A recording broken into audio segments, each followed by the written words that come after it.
அனைவருக்கும் வணக்கங்க. இன்னைக்கு வீடியோவில் நம்ம சுமங்கலி பெண்களாகிய நம்ம வரலட்சுமி விரதம் அப்படின்ற ஒரு விரதத்தை கட்டாயம் நம்ம எல்லோருமே கடைபிடிப்போம் அப்படின்னு சொல்லலாங்க. இந்த வரலட்சுமி விரதமானதே ஆடி கடைசி வெள்ளிக்கிழமை இல்லைன்னா ஆவணி மாதம் வரக்கூடிய முதல் வெள்ளிக்கிழமை இல்லைன்னா பௌர்ணமிக்கு முன்னாடியே வரக்கூடிய வெள்ளிக்கிழமையில் கடைபிடிக்கக்கூடிய ஒரு முக்கியமான விரதம் அப்படின்னு சொல்லலாங்க.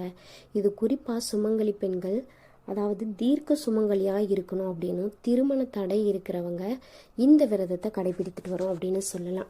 இவ்வளவு சிறப்பு மிக்க இந்த விரதத்தில் நம்ம சில விஷயங்கள் அப்படின்றது முற்றிலும் தவிர்க்கணும். இந்த நாளில் இந்த விஷயங்கள் எல்லாம் கட்டாயம் நம்ம செய்யவே கூடாதுங்க. அப்படி என்னென்ன விஷயங்களை செய்யக்கூடாது அப்படின்னு கேட்டிங்கன்னா, வீட்டில் சண்டை போடுறது, கடுமையான சொற்களை பேசுறது. லக்ஷ்மி தேவி அமைதியான இடத்துல தான் தங்குவாங்க. அதனால் இந்த விஷயங்கள் எல்லாம் நம்ம தவிர்ப்பது நல்லது. அடுத்ததா, விரத நாளுக்கு முந்தைய நாளும் சரி விரத நாளும் சரி வீட்டில் அசைவ உணவுகளை சமைக்கவோ சாப்பிடவோ கூடாதுங்க. அந்த விரத தினத்தில் வீட்டை விட்டு பணம், தங்கம் இல்லைன்னா பால், தயிர், ஊசி போன்ற பொருட்களை மற்றவங்களுக்கு கடனாக கொடுக்கவே கூடாது.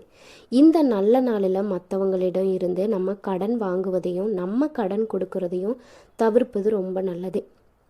சாமிக்கு வைக்கக்கூடிய பூக்கள், மா இலைகள் காய்ந்ததாகவோ இல்லை பூச்சிகள் கடித்ததாகவோ இருக்கக்கூடாதுங்க.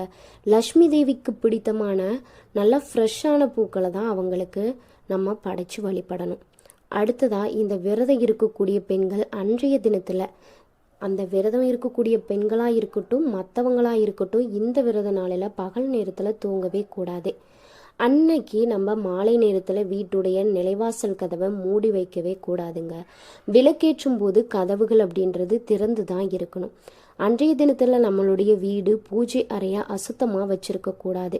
விரத தினத்தப்போ வீட்டை துடைக்கவும் கூடாது. நம்ம இந்த விஷயத்திலலாம் விரத நாளுக்கு முன்னாடி நாளே நம்ம செஞ்சு வச்சுக்கணும்.